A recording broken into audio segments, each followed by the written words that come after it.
Le maire de la commune de Libreville, également au contact des commerçantes de la cité, Jean-François Ntountoumeman, qui en a également profité pour faire le point des travaux exécutés sur les différents marchés en chantier. Janice Ondongema, Yvette Okosa, reportage.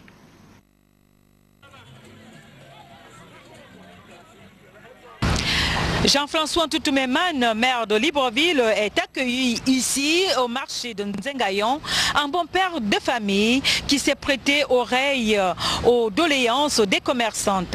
C'est donc avec bonheur qu'il a circulé fièrement dans les marchés autrefois décriés par ces mêmes commerçantes. Comme on dit, les plus grandes joies sont silencieuses. Ça me procure un plaisir énorme de voir ces femmes, ces Gabonaises qui luttent pour vivre et même pour survivre et qui malheureusement n'ont pas toujours d'espace approprié pour s'épanouir à travers le travail qui les nourrit et qui souvent étaient dans l'obligation d'occuper les espaces publics au bord des voies en pleine ville, rendant la circulation compliquée et qui finalement ont compris qu'elles doivent aussi nous aider à travers leur compréhension de ce que nous faisons, parce que le chef de l'État nous appelle à l'émergence. L'émergence, c'est sortir de l'eau, de la boue, s'élever, être propre et s'épanouir dans une ville, n'est-ce pas, propre. Alors elles ont compris cela. Il y a 2 chambres froides, il y a maintenant de l'eau et l'électricité, mais il est plein. Donc il va falloir faire encore autre chose ici.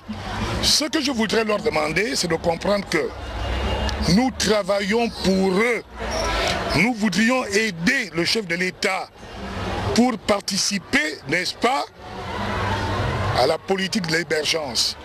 Donc, quand l'entrepreneur, l'opérateur économique qui a eu le marché pour l'extension de ce marché de Zayon, va bientôt commencer à construire une clôture, parce qu'il y a le stade ici et il y a la canne, il ne faut pas que nous donnions l'image du désordre, n'est-ce pas, de notre pays.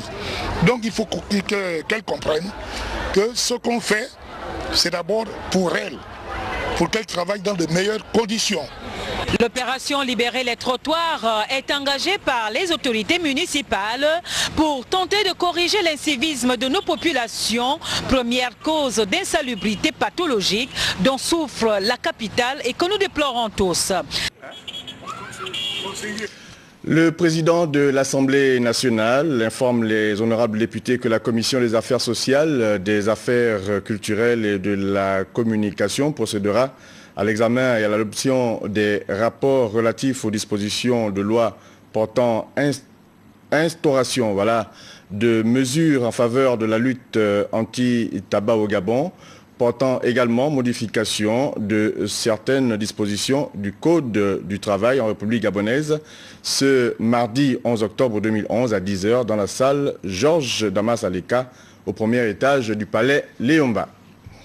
L'ambassadeur d'Espagne au Gabon organise à partir de demain, et ce jusqu'au 15 octobre prochain, la semaine espagnole. Cette semaine, qui en fait en est à sa 15e édition, se déroule au Centre culturel français Saint-Exupéry de Libreville.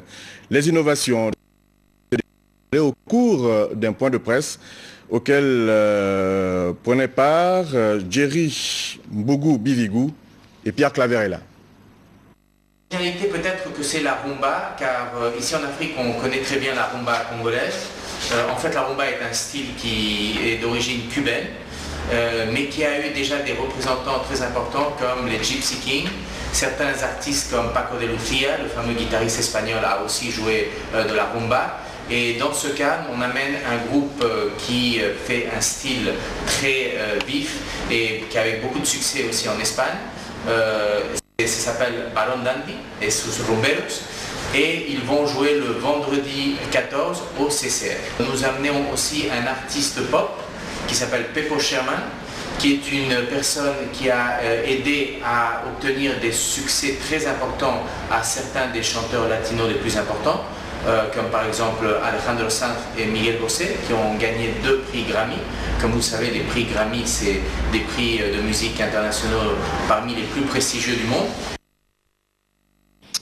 Et puis, en prélude à la commémoration des 2 ans de la présidence d'Ali Bongo Ondimba, cela depuis donc le 16 octobre 2009, la RTG1, à travers la rédaction télévisée, initie donc à partir de ce soir une série de magazines en rapport avec cet événement. 2 ans après, que peut-on retenir de l'action du chef de l'État dans l'action en faveur de l'éducation? Tentative de réponse avec Belin Bekita et Amédée Ndungu.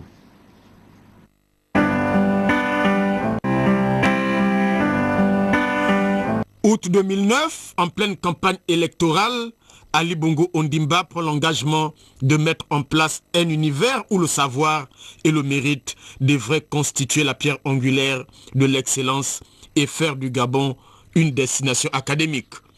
Porté à la tête de la nation, le chef de l'État veut agir en stratège pour une efficacité avérée des actions à mener. Pour mesurer l'ampleur de la tâche à accomplir et prendre des décisions cohérentes, Ali Bongo Ondimba organise les états généraux de l'éducation. Un diagnostic minutieux et complet des besoins et obstacles du monde de l'éducation. Bref, une sorte de brainstorming qui donne une nette lisibilité, un checklist des opérations à mener. Depuis lors, le labyrinthe qu'était le monde de l'éducation connaît une véritable embellie, car la matrice menace opportunité a abouti à l'instauration d'un univers favorable à l'apprentissage. Depuis 10 à 15 ans, l'éducation nationale avait pris l'habitude de cacher la vérité aux plus hautes autorités du pays, aux parents d'élèves et aux élèves. Plus grave et particulièrement préoccupant, dès l'année 1999, l'éducation nationale s'est transformée en une vaste foire où rivalisaient un mélange de réseaux affairistes aveugles et politico-syndicaux dont la mise en intelligence instrumentalisait les enseignants pour satisfaire des desseins personnels inavoués, cachés sous le voile ingénieux des revendications socio-professionnelles et alimentant les rumeurs les plus invraisemblables par des messages et actes de grave subversion. La volonté politique impulsée par le chef de l'État épure d'abord l'épineuse question des situations administratives des enseignants et le paiement de la PIF désormais connu de tous. L'action touche tous les pans, le primaire, le secondaire et le supérieur. Adepte de l'équité et du mérite, le chef de l'État met un terme aux pratiques caduques et discriminatoires qui avaient cours à la Direction générale des bourses et stages. L'Agence nationale des bourses abolit les privilèges et permet à tout Gabonais de toute couche sociale de bénéficier de l'aide à l'éducation. La volonté politique de construire un pays émergent passe nécessairement par le respect d'un certain nombre de règles. Nous avons voulu, parce que c'est la loi qui nous le recommande, mais aussi les instructions des autorités politiques de notre pays, que tous les dossiers soient examinés dans les mêmes termes. Dans la foulée, en moins de 2 ans, la décision d'augmentation de la bourse entre en application, passant de 106 000 à 83 000 francs, tout comme l'instauration du concours spécial est instaurée pour mettre un terme au transfert anarchique. En effet, et dans le processus de concrétisation de la vision du président de la République chef de l'État, son Excellence Ali Bongo Ondimba, la mesure d'abolition de l'exclusion scolaire dans les lycées et collèges au profit des réorientations, ce concours pour une nouvelle chance au bénéfice de la jeunesse gabonaise en âge scolaire concernera exclusivement les classes de 5e, 4e, 3e, seconde, première et terminale. Au supérieur et dans les écoles spécialisées, la réforme de l'ENA et des autres écoles contribue à promouvoir l'excellence. Mieux, la délocalisation dans les régions de l'intérieur du pays est à saluer, puisque porteuse d'effets d'entraînement pouvant impulser le développement économique et social des dites localités.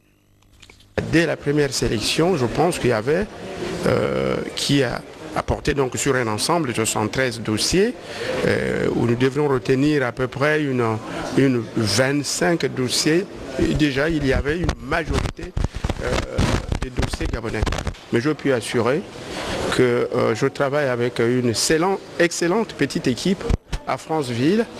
Makoukou, par exemple, abritera à l'école des eaux et forêts, celle des douanes à Lekoni, l'académie de police à Mayumba. La liste est loin d'être exhaustive.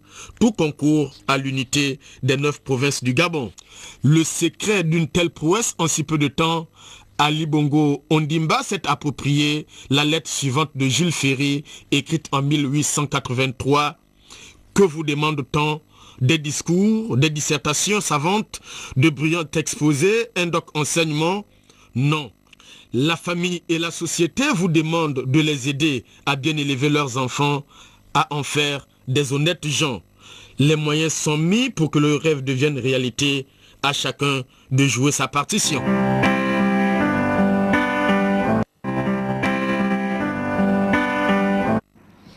Merci à Bélin Bekita. Demain, la rédaction de la télévision gabonaise vous proposera un autre chantier d'Ali Bongo Ondimba 2 ans après son investiture. Une note sportive pour la fin, Cannes 2012. On connaît désormais les 16 équipes qui participeront donc à la phase finale du 21 janvier au 12 février prochain. Ces équipes qui seront donc au Gabon et en Guinée équatoriale. Il s'agit de l'Angola, du Botswana, du Burkina Faso, de la Côte d'Ivoire, du Gabon, du Ghana, de la Guinée équatoriale, de la Libye, du Mali, du Maroc, du Niger, du Sénégal, du Soudan, de la Tunisie et de la Zambie.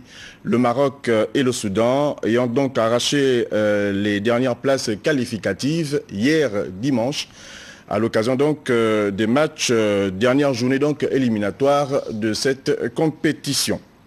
Voilà mesdames, messieurs qui met un terme à cette édition d'information coordonnée par Chérel Bunguta et Adeline Zanhi. L'édition d'information a été réalisée par Louis-Paul Folquet et toute l'équipe d'antenne en place. Merci pour votre attention. À demain 20h.